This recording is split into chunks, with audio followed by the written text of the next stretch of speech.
food, I want to know, how does food impact how we think, the emotions that come out?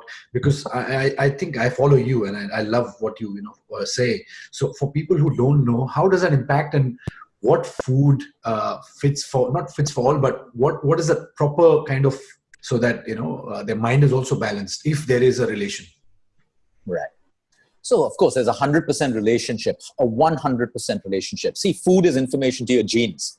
Okay? Every one of your trillion cells are controlled by food. You have the right food, you have the right action. You have the wrong food, you have, whatever comes with it, discomfort, disease, pain, inflammation, everything else. So we have something called neurotransmitters in our brain, like serotonin, dopamine, endorphins, oxytocin. All of these are neurotransmitters that produce certain hormones that make us feel good. Depression. So like in a depressed patient, they will have an imbalance between dopamine and serotonin. Now, how is serotonin and dopamine made? There is a precursor amino acid. That amino acid is related to a food. So if I'm not having the right food, I don't have the right amino acids. If I don't have the right amino acids, I can't produce neurotransmitters. If I have an imbalance in neurotransmitters, I have anything from bipolar to schizophrenia to depression to sadness, which is unexplained, even though everything is going well in my life. So Right. Food plays a massive role, There are specific foods, but if I'm going to make it easy, if it's given to you by nature, okay, and of course it's not put into a category of poison or danger, eat it.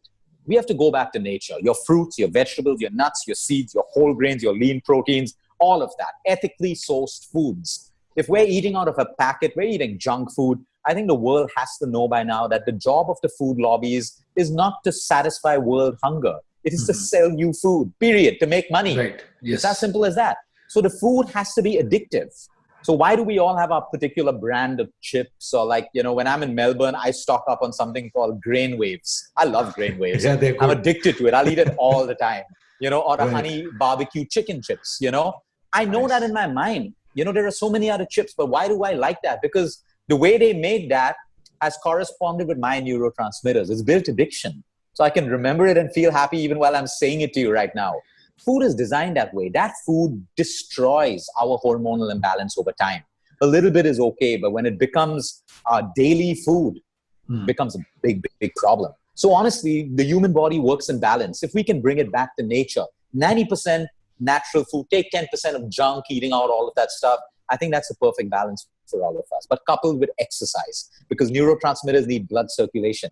That happens when you are active. Right. So, like a lot of people say, if you have rice, too much rice is not good, or if you have good or ghee, you're going to become fat. And even the milk, is it a full cream milk or a low fat milk? How do you what is your take on See, that? these are all like what I like to call them. They're constipated thoughts. They're thoughts in people which are not matured into logic and understanding. So, of course, we've been fooled by the Food Association for the longest time. Full fat milk is the healthiest milk, period. The healthiest milk.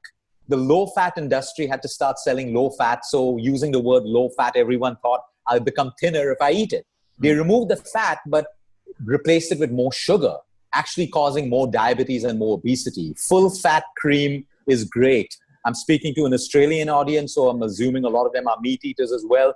Eat your meats. Eat your red meat, eat your chickens, eat your porks with fat if that's within your religious, whatever. Yes. But eat it the right way. Don't go lean all the time. Those fats are actually great for your hearts as long as you don't overdo it. And you're using quality meats, the antibiotic-free meats, the ethically sourced meats and stuff like that. Pure jaggery is way more healthier than refined sugar. So please use jaggery instead of refined sugar. Pure ghee today is being used as medicine.